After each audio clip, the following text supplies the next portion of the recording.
And good morning, everybody. Looks like we finally clicked on live there. Um, Welcome to this week's virtual plant clinic. My name is Bill Lester. I'm with University of Florida Extension Service here in Hernando County. And joining me today is a surprise guest, somebody who's never been on here before, Lindsey Hacker. And Lindsey now works for Hernando County, and she's the director in charge of the Environmentally Sensitive Lands Program. So we're going to have Lindsey tell us all about what she does. And as always, if you have any lawn and garden questions, questions about your trees, your bushes, your front yard is dying, whatever it might be, go ahead and put them in the chat, and we'll do our best to answer them. But if you have questions about wildlife, and frogs and toads and lizards and probably snakes and birds. You know about birds? A little bit. I know cardinals and blue jays. That's pretty much it. I can identify those two, and that's the extent of it. I know the LBJs, which are the little brown jobbers, they call Yeah, them, yeah, which yeah. is the like general term for the little guys. Yeah. Yeah, so go ahead and ask those questions because we actually have somebody here today that can answer them. Our regular co host, Colby, had another pressing meeting that he had to go to. And Bernie is currently out sick. He wasn't feeling well. So our thoughts and prayers go out to Bernie to hopefully make a speedy recovery and be back on here again next Thursday to answer all your questions. Because I make him answer the really hard ones. I just take the easy Well, that's nice. ones. So, Lindsey, why don't you go ahead and introduce yourself and just kind of share, what you do and what you've done in the past, basically. Okay. Well, I grew up in Hernando County, climbing trees as a young kid. That's where it all began. I actually went through some photos last night and I found a kind of embarrassing photo of me climbing a tree, probably about like seven. Yeah, I love climbing trees, being outside. I started catching grasshoppers and building terrariums for them. It was kind of an obsession at a young age. Just love being outside anywhere like Hernando County. I have like a really special connection here to the Wiki Wachee River and Pine Island and anything natural outside here was kind of my thing growing up. Then I went to USF for environmental science, and I studied there for a while. And in 2016, I got hired at Florida Forest Service for Withlacoochee State Forest. Oh, okay. And I was there for 6 or 7 years. I started in the gatehouse and visitor center. So just giving, the public information on how to get permits for like hunting and camping and the general rules and regulations and stuff like that. And then I was quickly promoted to ecology unit, where I really got all of my technical training. Where the main gig for the ecology unit was treating exotic invasive plants over 160,000 acres, lots of Wow. land, 5 tracts of land in 3 different counties, all different kinds of ecosystems. We got like the swamps, the sandhills, the scrubs, hammocks, pretty much everything. Um, yeah, so we would get on our ATVs and we'd like load up our herbicide. We'd do our like mixing rates, and we'd have all our data, and we'd visit spots in our Garmin, and they would be labeled, and based on the label, you could tell if it was an old point or a new point, and Mhm. what the point was, and what I was expecting to find. And then we go there and we would treat the invasive exotic there, and then report back and put it in our data, so we could see what was working, what wasn't working. Um, it was really cool to do different experiments with herbicide. We tried triclopyr in oil on Mhm. coral ardesia, and we found that it reduced the germination by like 90%. So we didn't have to pick berries.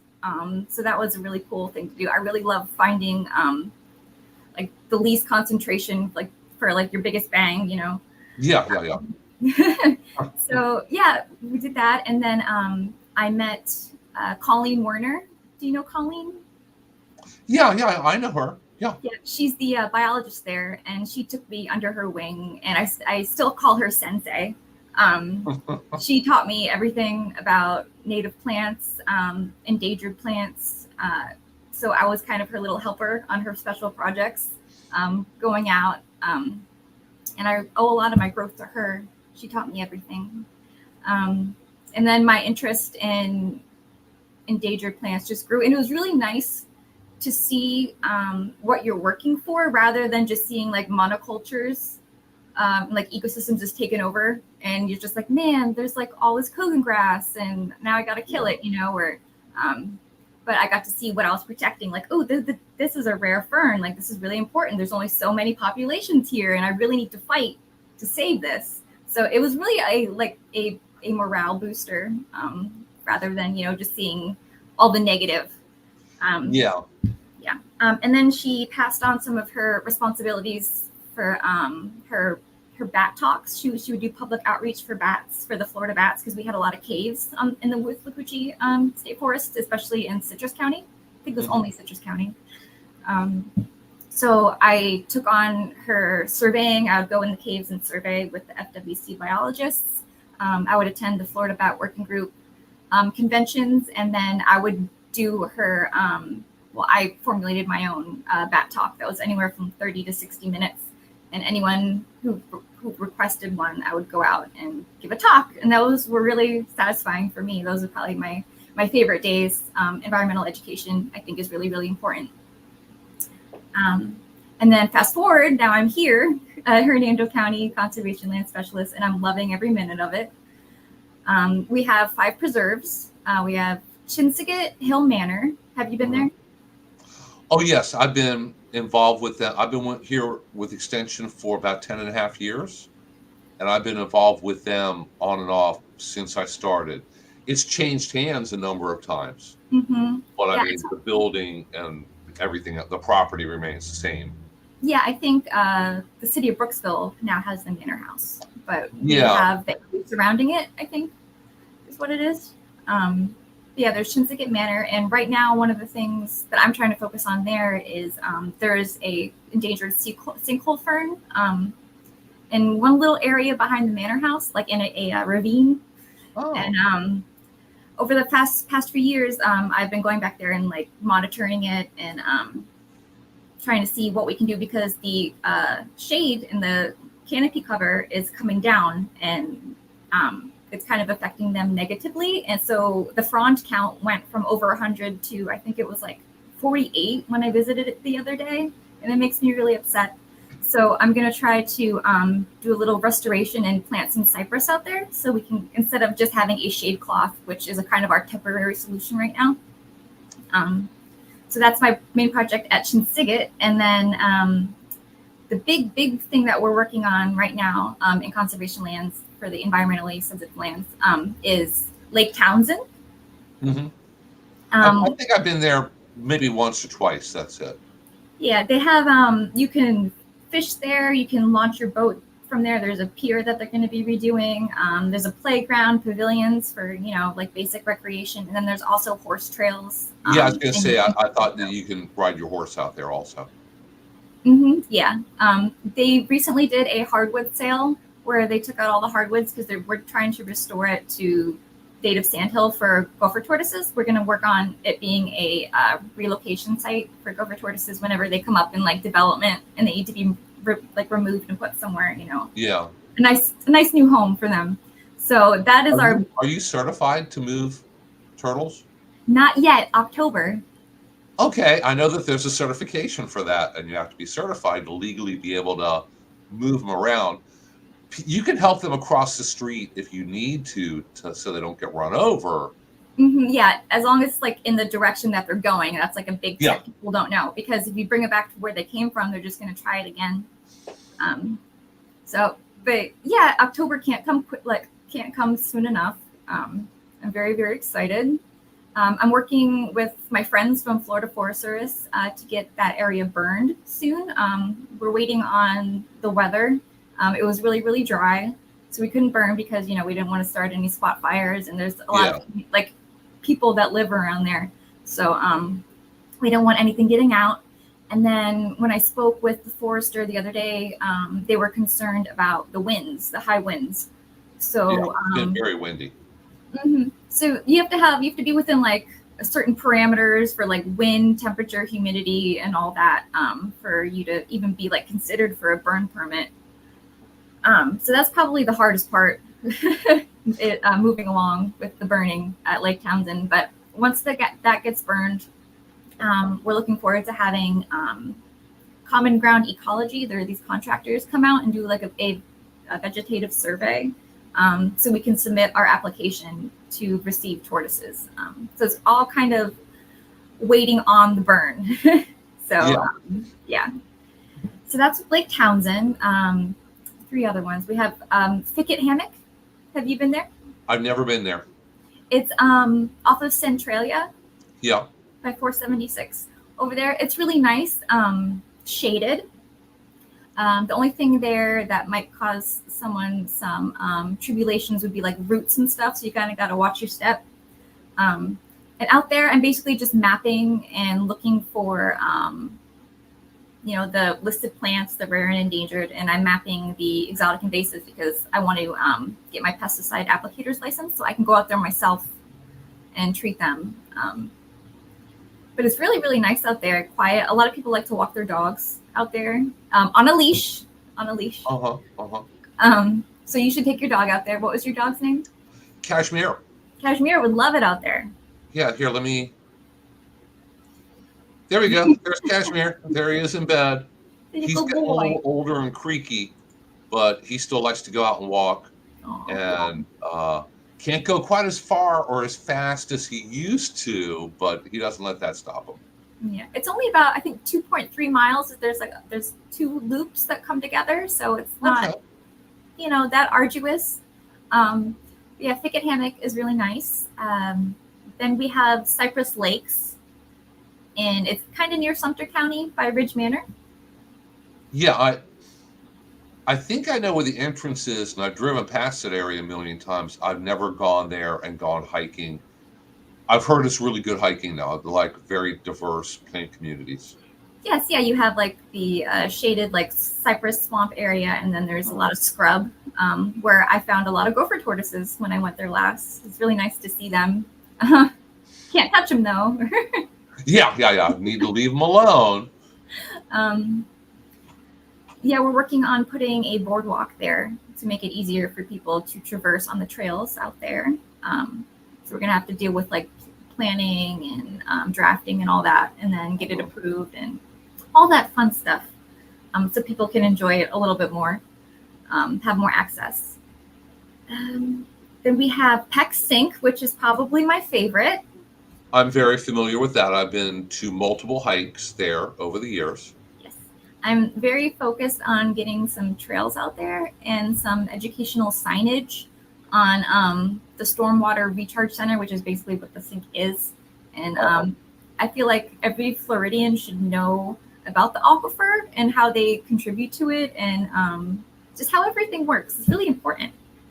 So right now it's not open to the public. You have to reserve through me. Yeah, I know. And I need to talk to you about organizing a hike for the Master Gardeners sometime, although it is starting to get pretty hot now, maybe fall. Yeah. That'd be good. Did I cover them all? Is that all 5? I think so. Here, we got a couple questions on here, so let me squeeze in a question or two. Okay. Vic and Cynthia ask about grass. They live in Spring Hill, and they have Bahia and patches of St. Augustine. So they have both. They have a hodgepodge kind of lawn. Only the St. Augustine patches remain green throughout our recent dry spell. Do you recommend St. Augustine? Bahia grass, when it gets very, very dry, will turn brown and it looks like it's dead. But Bahia is very, very drought tolerant. So as soon as it does rain, which it has, you can literally stand there at your window and look outside and watch it turn green as it's raining. So it greens up and starts to grow. Having both for your lawn is fine. People who live in homeowners associations generally have to live under rules where it has to be 100% one or the other, or maybe they require St. Augustine, so you'd have to defer to those rules. But when we're getting regular rain, both will be green, both will look fine, and both will grow, and they should both be doing pretty well now, given the fact that we started getting nowhere near daily rains, but I know that it rained at our house several times late yesterday afternoon, yesterday evening, just kind of on and off, on and off. So we're finally getting some regular rain. That's going to make all the grass and all the lawns grow. And we have Teresa in the background here. So she's putting up links for different various things that we touch on, like the Gopher Tortoise program. In case you're not really sure what a Gopher Tortoise is or why they're special, or I cannot tell you the people I've encountered who just say, well, somebody says there's a Gopher Tortoise that lives in my yard. Why don't you just move them to the woods down at the end of the street? And we looked at a house for sale once before, and there was a Gopher Tortoise living in the backyard. And she said, you can just take them to the woods down at the end of the street. That's what the neighbors have done and everything. I'm like, ma'am, you're not allowed to do that. So not everybody knows that they're so important. Are protected. Yeah, I didn't know until I started doing some Gopher Tortoise research in preparation for my October classes that they host like 250 species in their tortoise holes. Yeah, That's a lot. So they're very, very important animals because they help support so many other things with their holes and their tunnels. Mm-hmm. Yeah, and I have a number of them in my neighborhood, and the poor things, they go up and down the street. They love my lawn because mine is just bahia and weeds and fog fruit and whatever else happens to come up and grow there. I don't water it. I don't fertilize it. I cut it. I bag the clippings and I compost them, and they go into my vegetable garden. But I'll have the Gopher Tortoise come across the street, start heading through my lawn. He'll stop. I think I got pictures or a video, maybe. I'd have to dig for that, of a Gopher Tortoise that came in my yard, stopped and found a big old weed and just started ripping it out of the ground and gobbled it up. I'm thinking, hey, that's weed control. I'm not going to come out here and do this. I'm not going to kill myself spraying for it. I'll let the Gopher Tortoise rip it out of the ground and eat it. Exactly, yeah. And here's somebody who had a Gopher Tortoise and a giant soft-shell turtle who just laid eggs. Yeah, if you live on a body of water, a pond, a creek, a canal, whatever it might be, you can get the aquatic turtles to come up into your yard and lay eggs. So what kind of aquatic turtles? You know more about turtles than I do, so you jump right in here. Turtles? Probably just basic knowledge that the difference between a tortoise and a turtle. A lot of people don't know is how turtles are for the water. Tortoises have more spurs, and they're built for burrowing and all that stuff on dry land.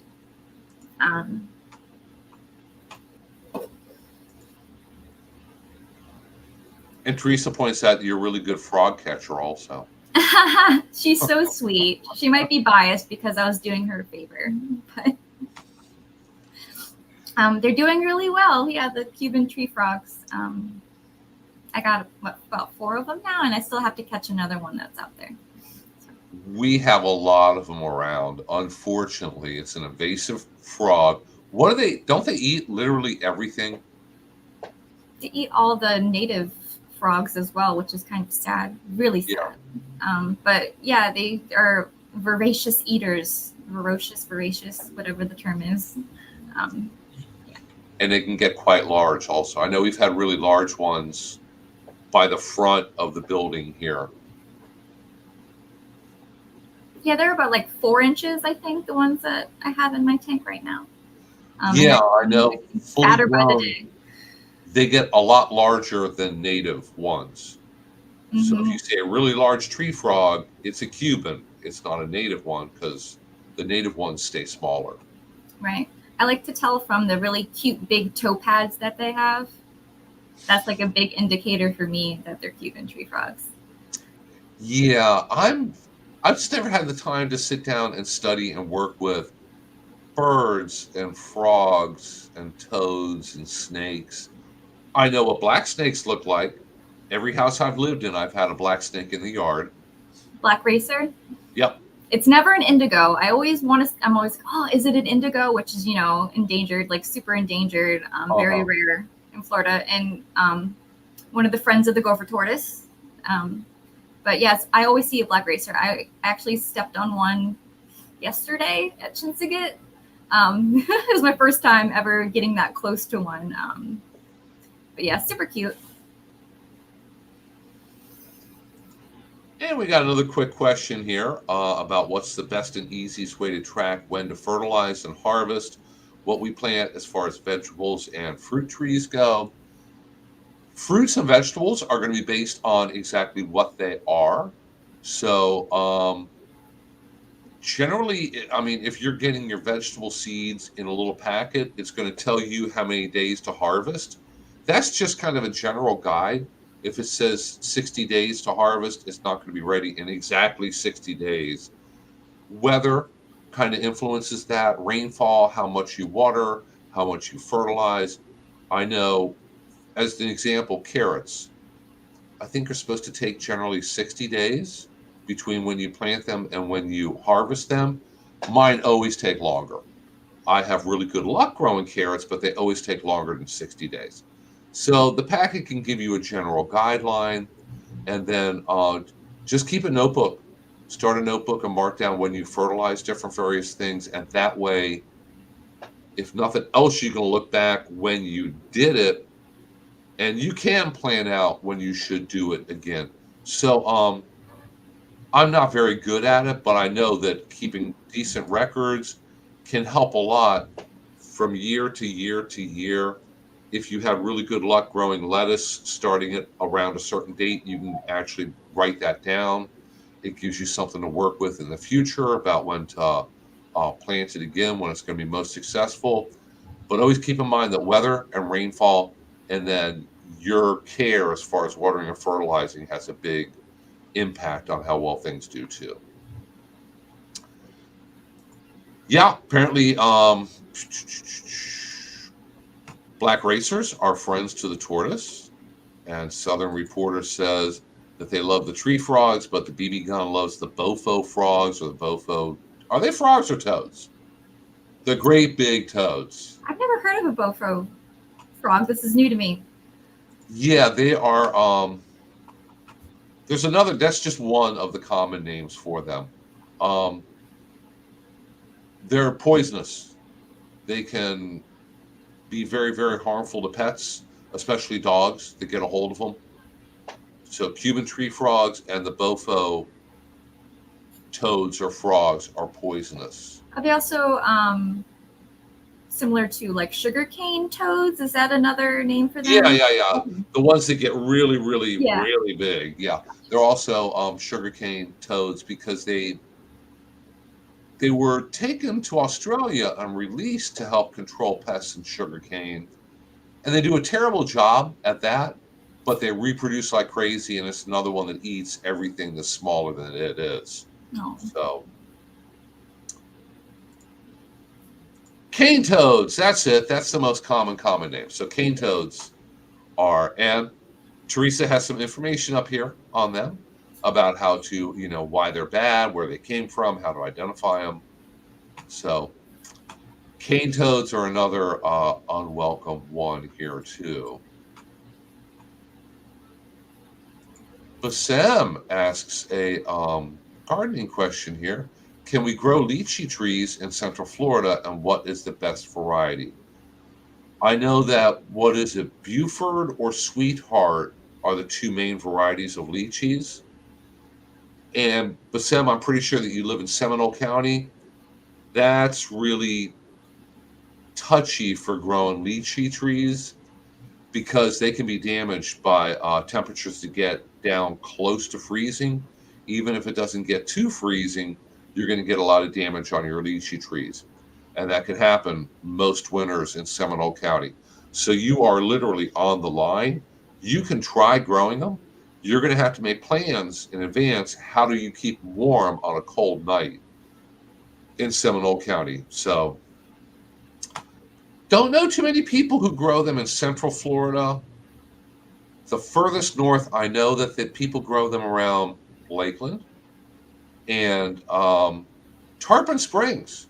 And Tarpon Springs is just south of here in Hernando County. And people grow mangoes and I think lychees there. So you could try it, but that cold weather, when it comes, and it may not come every winter, but when it does come, you're going to have to keep them warm. And Teresa put a link to the fact sheet on lychees here. Have you ever tried lychees before from South No, Florida? no. What do they taste like? They're great. It's a small round. It's about the size of a grocery store cherry, sweet cherry.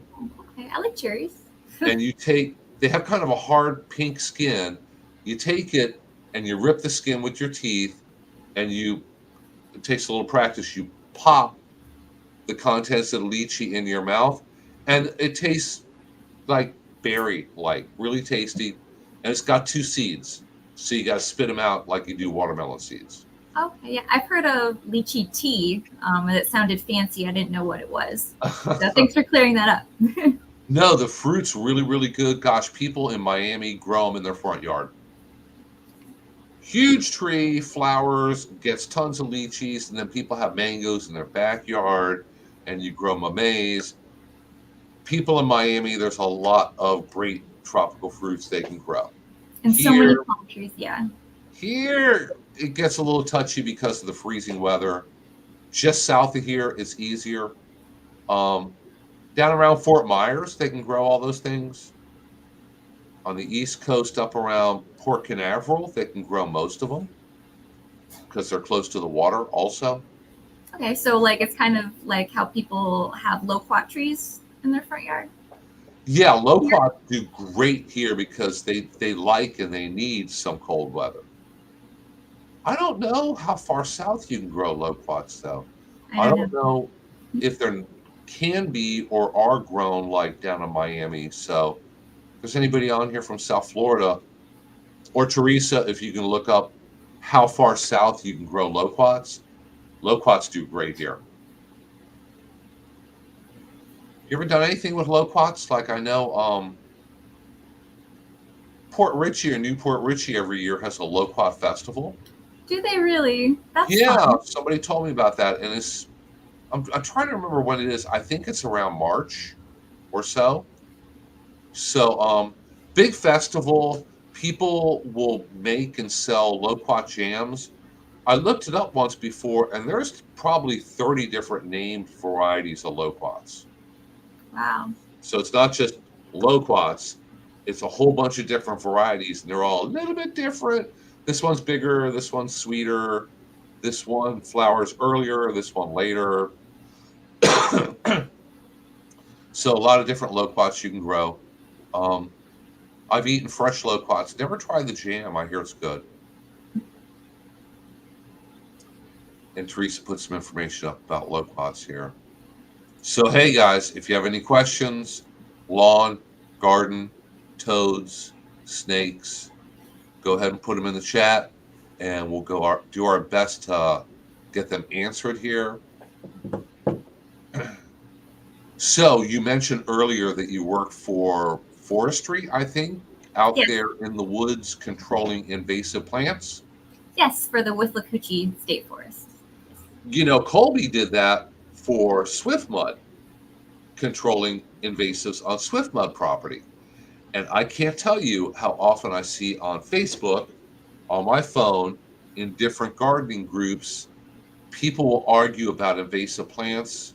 So somebody will have Mexican petunias or lantanas, and they say, my lantanas are beautiful. They have the beautiful little flowers on them, and butterflies land on them and everything else. What can be so bad about them? I keep mine in a pot. They don't come up in my yard. So what happens when birds eat those berries and fly into the forest preserves? Then the forest preserves are going to get the berries and the lantana's going to grow. You can't contain it that easily in a pot. People don't understand that. I know, I'm sure you had a lot of problems with camphor. Oh my gosh, yes. People love to plant that in their yards.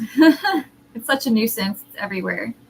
They do. I got a phone call from a gentleman who asked, how do I prune a camphor tree? I said, well, that's kind of a big question. I don't know. How big is your camphor tree? He said, it's in his yard, and he doesn't know if he needs to have it taken down or just pruned back. It's gotten way too large. I said, they're invasive. they're unstable because they have a lot of codominant trunks coming up. They tend to, when you have a lot of branches in high winds, one might split off and fall on the driveway of the car, make a big rip down the middle. They're not the most stable things. Yeah, they're great for shade, but other than That's that, what he said. He it likes kind of it for the smell shade. interesting when you grind up the leaf and you smell it. It's got a very aromatic scent to it, which is really cool when you're IDing. That was one of the things. If I was confused between if it was like a red bay or a camphor, I would just crush up the leaf and smell it. You could tell. Yeah, camphor smell like Vicks menthol. Yes. Yep. Menthol rub. Mm-hmm. But he said his were so large. His was so large that he got a quote once before to remove it. He's probably looking at about 10 grand to have it taken down. Yeah, it's expensive. It's very Dude, you have a big tree, don't you? I said, yeah, it's a big one. Because I know that large trees can cost $1,000 or a couple thousand to remove.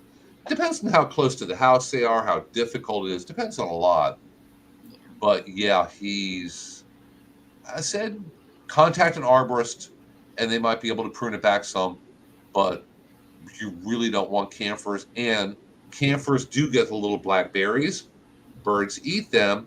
Then they fly out over swiftmud properties, Florida forestry properties, state park properties. And then when they germinate and grow, you guys have to go out there and spray them. And it's a lot of work, a lot of expense. Who pays for that? Who pays for all this invasive control? The civilians and their taxes. The taxpayers, which includes me. Me too.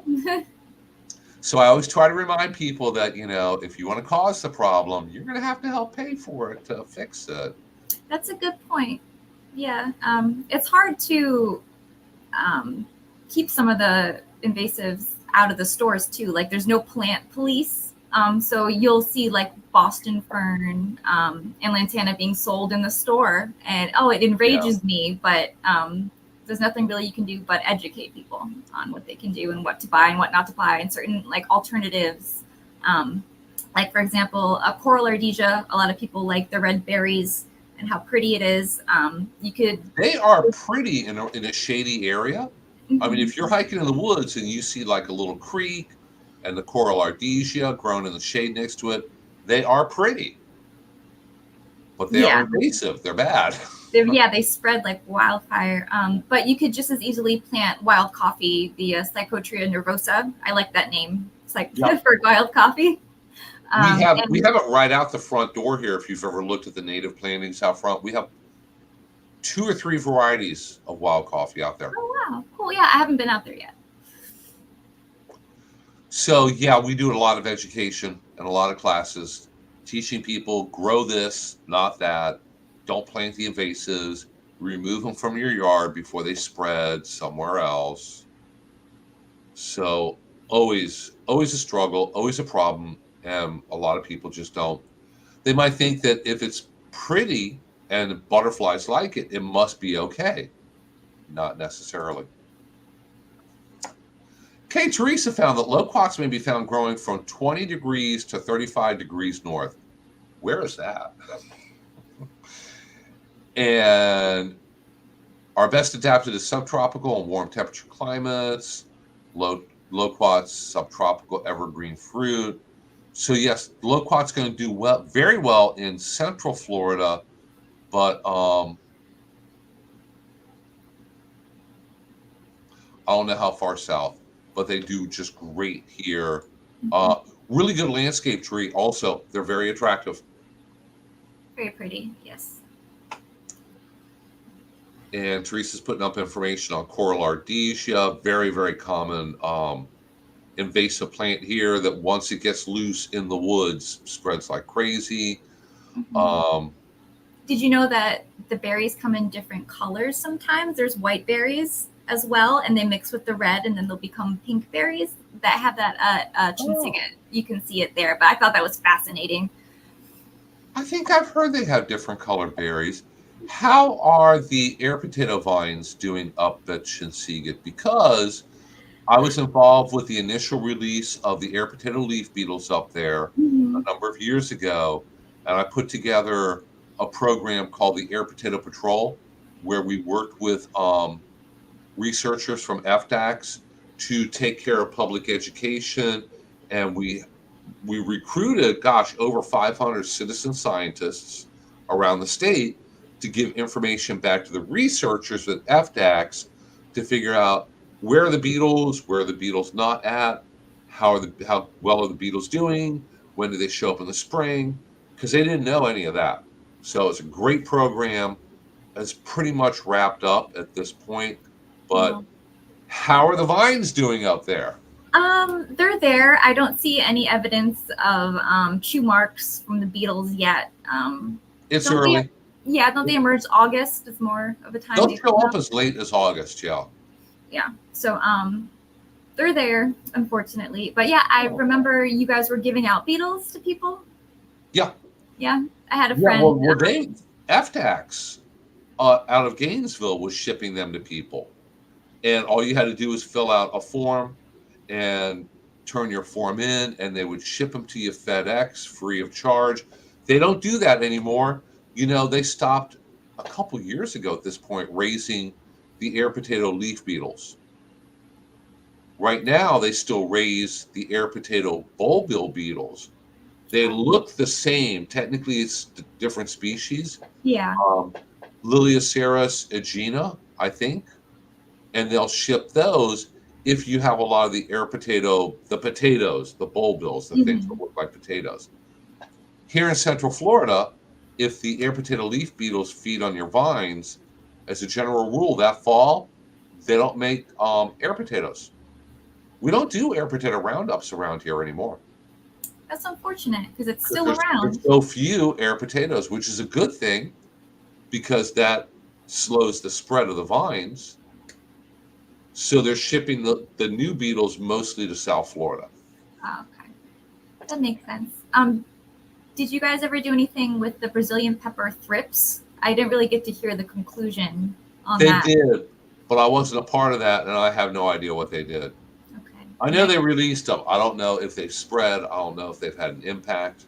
Yeah. Um, I feel like I would have heard if it was successful. But Let me put on my list here of people to invite on as guests. We will have to have our Sea Grant agent, Brittany, on sometime. She hasn't been on here in forever. Um, and she was a part of that. We'll ask her about the THRIPS program. But yeah, I help with educational material for here in Hernando County. There's an ordinance against having Brazilian pepper and white lead tree growing on your property. If code enforcement sees it, they will give you a friendly note that says that you have to get rid of it. And we have a lot of it here right over on the coast mostly. There's some inland, but it's all over the coastal area. yeah, I think there's a spot on US 41 that I saw some Brazilian pepper growing, and I was like, oh no, it's spreading. Because I normally see it along Highway 19 towards the west along the coastline. If you drive down Candy Line Road, kind of closer to 19 than Mariner, on the Hernando County side, there's a great big lake right along county line. And I think the entire lake is ringed with Brazilian pepper. And then you end up with spotty here and there Brazilian pepper inland. Just another invasive that we get to deal with. Kind of job security, really, because every time you turn around, there's a new invasive insect, disease, plant. Yeah, I have to check the FLEPC list. How do you know how many years they go before updating it for Cat 1 and Cat 2? I'm not sure. I I think know it's like, UF has a database now where every couple of years they retest everything. And then because there are plants that were not invasive before, but then they retest them and put them through the tests once again. And what happens a lot of times is they become invasive in South Florida. and it's just kind of warning for Central and North Florida. So whether or not something's truly invasive depends on where in Florida you are. Some of these things, maybe in North Right. Florida, it's too cold. They die every winter. We don't have Melaleuca here in Hernando County, do we? Do you know I Melaleuca? don't. I've heard of No, it, but because I think that is it we're more for generally South too far Florida. north. Yeah. It's all over South Florida. It's invasive down there, not invasive Hmm. here because it dies every winter. It can't grow here. So UF has a database. The person in charge of it left to go work for another university. So the last I heard, there was nobody in charge of it, so they were not updating anything at the moment. I know you can use Melaleuca for like creams and ointments, and some people try to utilize And it for mulch. that. Huh? They mulch the trees up. You could buy bags of Melaleuca mulch. Oh, that's nice. Yeah. As long as it doesn't spread by, like rhizome or anything, Nope. Nope. That's a great use for a bad invasive plant. Grind it up and use it for mulch or compost or some other good use. Mm-hmm. Here, you can help me out with this one since you're a native plant expert. Oh, Um, what do you know about these two native plants, winged loosestrife and mauve mallow? I bought them in March, and both of them very prolific where I live in Zone 10B, which is going to be south of here. geez. I'm unfamiliar with these two. Do you know anything? I don't, and that may be because they're not particularly native to here, but they're more native to further South Florida. I see Teresa's already put a link to the wing loosestrife from floridawildflowers.org, so they're going to have a lot of really good information on it. And Dave has a comment on he wishes somebody had warned him about Brazilian pepper tree on his property when he bought it 13 years ago. He had no idea how invasive it is, and now the tree is a monster, too big to cut down or prune. They can get quite large, and I know that a couple of years ago when they first passed the ordinance, I worked very closely with people from code enforcement who would drive through neighborhoods over there looking for these trees on properties and notifying the owners. And we went down through this one neighborhood, and somebody had, I'm pretty sure it was a white lead tree, and it was huge. It was somebody's front yard tree. You know how normally you have a house and you have a yard, you have a front yard, a backyard. Most people have a big tree in their front yard. It's the big front yard shade tree. Well, theirs was a white lead tree. And it was huge. It's like, oh my gosh, that's a big one. So he had to go knock on the door and talk to the homeowner. There's an ordinance against this now. You're going to have to remove that. There's lots of things that you could replace it with that are a much better choice. If anybody ever needs information for Hernando County, recommended front yard trees, we do have a list on our website. So contact me. I'm going to have my contact information at the end here. And we can send that list to you. Did you know that Brazilian pepper, you have to be a little bit careful when you're cutting it because you can get allergic reactions similar to poison ivy? Yep. It's in the same family as poison ivy, and it has like a white sap that some people are really sensitive to. Mm-hmm. So you got to be careful. Some people. And I'm sure Teresa could chime in here because she's an expert with beekeeping. Beekeepers love Brazilian pepper. Really? Yep, because Brazilian pepper flowers in the fall. Okay. When there's not much else flowering. So if you're a beekeeper, it flowers profusely in the fall, and honeybees absolutely love it. And I even purchased as a part of a fundraiser a jar of honey.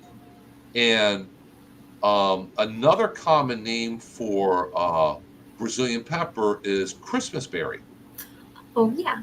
Mm-hmm. Because it flowers in the fall, and then you get the little red, it looks like holly berries right around Christmas in December. So that's why people first planted it in Florida like in the 1950s because they want things to look like holly, like they do up north. We need something with red berries for Christmas to look Christmassy. So Right. let's It plant. sounds nice. Sounds nice, and it was a wonderful idea. So I bought a jar of honey, and it says Christmas berry honey. I'm like, Christmas berry, that's Brazilian pepper. Ah, And it was good honey too. So not every invasive plant is 100% right. bad. Yeah, like All of them have lantana. something good about them.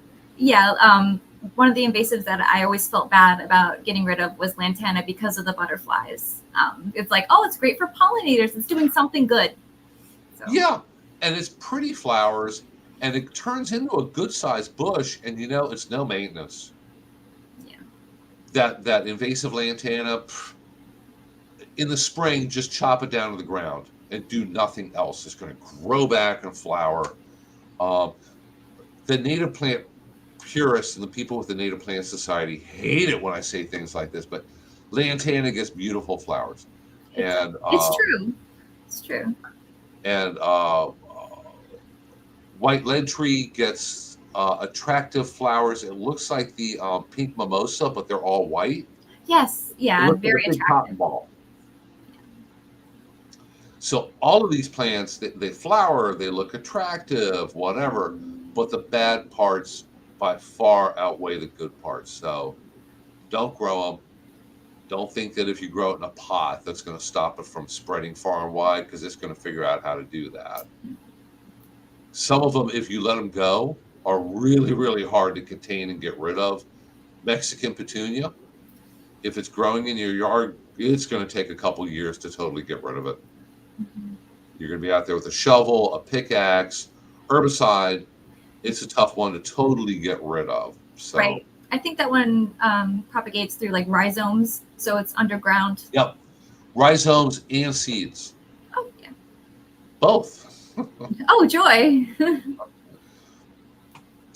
So yes, Dave, we feel your pain when it comes to invasives sometimes, and when you finally realize it and you think, okay, great, I'm going to get rid of it. Sometimes it's easier said than done. Uh, if you put enough determination and diligence into it, you can win. You can be victorious over those invasive plants. It's just going to take some time, effort. University of Florida has a ton of publications on that, how to control them, the best way to go about controlling each one, because they're all different. Lindsey, I know that. Did you have to go out there and help control invasive trees out in the woods, Yeah, hack and we did. squirt, things like We that? did hack and squirt, the cut stump, stuff like that. Then we did prescribed burning, which cuts down on unwanted hardwoods as well. So Yeah, yeah, not Kogan grass. Apparently, burning just makes it angry. oh, it does. Yeah, it enrages it. It's awful. Kogan is so bad. It is, and we have so many areas here in Hernando County. You just drive down the road, and you'll see fields of it. And University of Florida researched that. So if you're ever dealing with somebody who has Kogan grass and they want to get rid of it, there's a publication online that tells you how to go about dealing with Kogan grass, and it has a schedule. Spring of the first year, do this. Summer, do this. Fall, do this. And it's a 3-year plan to get it under control. You can't get rid of these things. You can only control them. Right. It's not very instantly gratifying. You gotta wait years and years. But once it happens, it's really nice. Also with Kogan grass, you're not. I've been learning that you only want to spray it when it's not dry season, because if they're like kind of in like a dormant state where they're all dried up, they won't absorb the herbicide as much, so it's kind of a waste. Oh, So that's a little tip, because recently it was so dry, and yeah, no. I have people that were saying that they couldn't spray the Kogan grass because it wouldn't do anything. Yeah, I know generally with a lot of those things, fall is the best time to spray it because everything is moving down into the roots. Because I know with air potato vine, it's pointless spraying it in the spring and even in the summer because everything is moving up. And you'll kill a vine temporarily, it'll just come right back. Yeah. So University of Florida does a lot of research on these different things. I even we had Dr. Stephen Enlow from University of Florida come to town, give a presentation for code enforcement and some professionals on how to control white lead tree and Brazilian pepper. And he talked about hack and squirt, cut stump, all those different ways to control the stump. Some people think, well, I'll go out there with my chainsaw and cut it down, and that'll be it. It'll be gone. Nope. You're just going to make it angry, and pretty quickly you're going to have 10 sprouts coming up. It's true. And let's go ahead and knock out a couple more questions here. We're going to wrap it up in a few minutes. So any last minute questions, think them up. Go ahead and type them in. Dave says he has another invasive plant, the powder puff. So the pink, the pink powder puff, which has a round flower, it looks like a little powder puff that's pink with a little bit of white. And Teresa, I see, just put a link to some information up. There are a number of different varieties, but the ones he bought grew in all directions with sprouts all along the so-called branches. Had to butcher it to help keep it under control, limit the number of seedlings popping up all around the area where they stand. That's the problem with some of these trees, and powder puff is one, white lead tree is another, and there's a number of others. They're all part of the bean family. So they get flowers, and they have what looks like a great big pole bean on them. You don't want to eat it. It's not an edible kind of bean, but that's how they reproduce. And I know if you ever look at a white lead tree, look at the ground around it, you're going to see all these little sprouts coming up because that pod will form, it matures, it dries out, falls off, and shatters. Seeds go all over the place. So that's one of the reasons why these trees are invasive, is because they spread prolifically like that. But yeah, there are a lot of different varieties of what we would call powder puff plants, trees. So you need to get an idea of which one you have. If you ever have questions about that, if you send me a bunch of pictures, I can send them off to get the plant identified. We need pictures of the whole tree. So go back and get the whole tree, get up close, get the tree, get the leaves and how the leaves are arranged on the branches. If it has flowers, fruits, anything like that, very important you get pictures of them. They're very diagnostic when identifying them. So send them to me. I'll show my email in just a minute, and I'll send them off, and we'll figure out what tree or plant that you have that you're dealing with. And another common question here, how to rid your lawn from thorny vines that grow straight up from the ground, and they are greenbrier vines. Are those native? You know, I looked them up once before, and there's about 10 different species of them. Half are native, half are invasive. Yeah, I know the gopher tortoise eats greenbrier, one of the things it eats. But saw greenbrier, I'm not sure exactly which one that is. Yeah, problem with them is you need to dig them up. They have such a big tuber, and you can look online and see people who have like record breaking. I've seen pictures of people who dug up tubers this big. Look at this. You know, I had this vine in my bushes for 10 years. I finally dug it up, and this tuber is like huge. They have big tubers. Spraying them only works temporarily. You're going to have to track down the vine to where it grows into the ground and dig it up, because that's the only way realistically you're going to get rid of it and stop it from coming up. And Dave, yes, you can send me pictures of the Brazilian pepper. Although if you know what it is and I know what it is, you know, we all know what Brazilian pepper is. Not a really hard one to identify. But the powder puffs, yeah, because we have a lot of different things that we all call powder puff. That's just a common name. I'd probably send those pictures off just to get it definitely identified. Boy, and Teresa's throwing my email address up there. Here is our office phone number. So normally, well, today if you call, Teresa's going to answer the phone. Normally, you would also be able to talk to Bernie to help answer your questions. Like I said, he's home a little bit under the weather today, so hopefully he'll be back next week. Everybody, please be sure to follow us on Facebook. Our short name is Hernando EXT. So, Lindsey, do you follow us on Facebook yet? I am not on Facebook. What? So I know, weird, shocker. But are people able to access it if they don't have an account? Can they view the information? Well, I'm so glad you asked that. If you're not on Facebook, but you want to know what we're doing, like what's going on, what kind of classes we have coming up, if you go to www.hernandoextension, all one word.com, Oh, that is a freestanding web page that has a list of all of our upcoming classes. We don't have a whole lot on there right now because we're going into summer. But when we start planning a lot more, it all shows up there.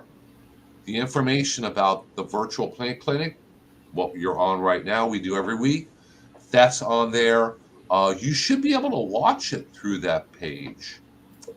I'm not sure, but you can go there, and that's going to tell you everything you know about our upcoming classes. But for everybody who is on Facebook, we ask you to follow us on Facebook, and please like and share all of our posts. Our Master Gardener volunteers have a nursery, and it is located right behind the Hernando County Fairgrounds, over right along State Road 41, going into Brooksville. And there is their address. If you put that in a GPS, it will put you within 1 block of the driveway. Apparently, some GPS gets you right there, right on the money. The other one, I think maybe Google puts you a block away. You'll find it is one of the few things that's on that street. So, Lindsey, have you been to the nursery yet? No, not yet. I'd love to go. What are Oh, the we're going to have you out there. We're going to have you do a class also. We do a big Arbor Day thing out there in January. We do Earth Day, so plan on in next April having a table out there and giving some little presentations for Earth Day. We Great. try to do a lot out there. It's exciting. Yeah, I'd love to go. And it is an actual nursery, and all they sell is native plants and Florida-friendly plants that are going to grow well in this area. Perfect. Nice and easy. No invasives. So they're very, very good about that. If there's ever a question, we send it off to the experts at the herbarium at University of Florida to get it definitely identified so they know for sure it's not invasive. And Hernando County government has a YouTube channel also. Lindsey, do you watch stuff on YouTube? Yes, I do, actually. Yes. Well, Hernando County government, if you go to the little search bar up at the top, you're going to find their YouTube channel. And it's broken up into playlists. There's one for Florida-friendly landscaping. And those are mostly recorded classes from the last Florida-friendly landscape coordinator we had, Lily Browning. And she has over 100 classes on there. Each one's about an hour long. Ooh, I got to check that out. If you got questions, if you want to learn about something, there's probably a class on there that you can watch. It's a great source of information. I have my own playlist. I have a bunch of recorded classes on there also. So please be sure to check that out. And let's go back and check our last minute comments here. And Dave, now that you have my email, go ahead and send me some pictures. I'll work on it as quickly as I can. Everybody needs to realize that a lot of weeks I get kind of backed up. But by the end of the day on Friday, I try to make it through all my emails, return the phone calls, answer the questions. So send pictures. I'll take a minute, send them off to UF. Might take a day or so to get an answer. But we'll let you know what's going on. Oh, Cindy, I forgot. sent me some pictures of her cactus. Give me just a moment, and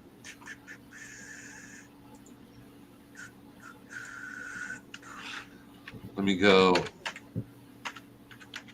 into my email, but I can't get into it from this browser.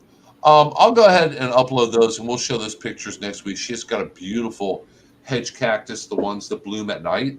Ooh. And getting to be that time of year. We're heading into summer. Vic and Cynthia, you're both very, very welcome. Please be sure to tune back in. Am I going to be here next week? Yes, I will be here next week. This gets divided sometimes between myself and Colby and Bernie, and we're never sure who's going to be here, but there's almost always somebody here. Now, the week after that is the 4th of July. We won't be here. We're going to be cooking stuff on the grill or at the beach or out fishing or gardening, and you guys should be also out there enjoying some beautiful warm weather.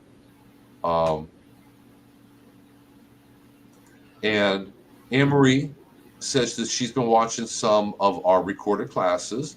That's great. Sarah, we do the compost classes every month here. So you need to contact Colby. Let me go ahead and pull up his email address. So go ahead, if you're a Hernando County resident and you're interested in our compost class that includes a free compost bin, go ahead and email Colby directly. There's his email address, and he will send you information on when the next one's going to be and how to register. They've been filling up pretty much every month, which is great, and we've been doing them every month. It's about the third week of the month, generally on a Friday, because I know that I teach the compost component of that. So go ahead and shoot him an email.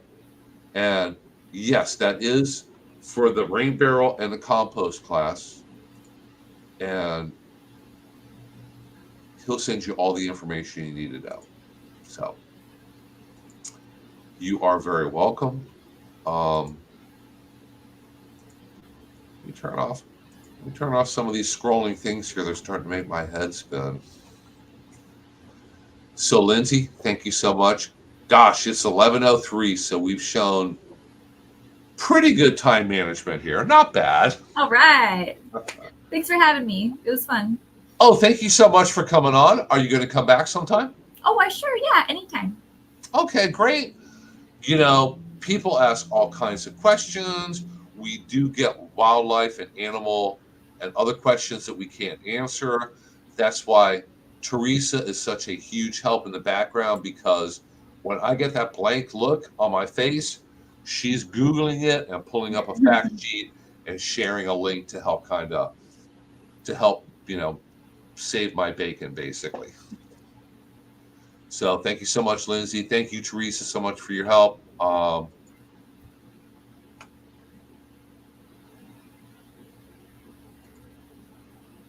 Yeah, thank you so much, everybody. You are very welcome. Everybody, please be sure to tune in again next week. I will be here. I'm sure other people will be here too. I'm just not sure exactly who yet. We'll figure that all out. We got a whole week to work on that. So thanks again, everyone, for tuning in.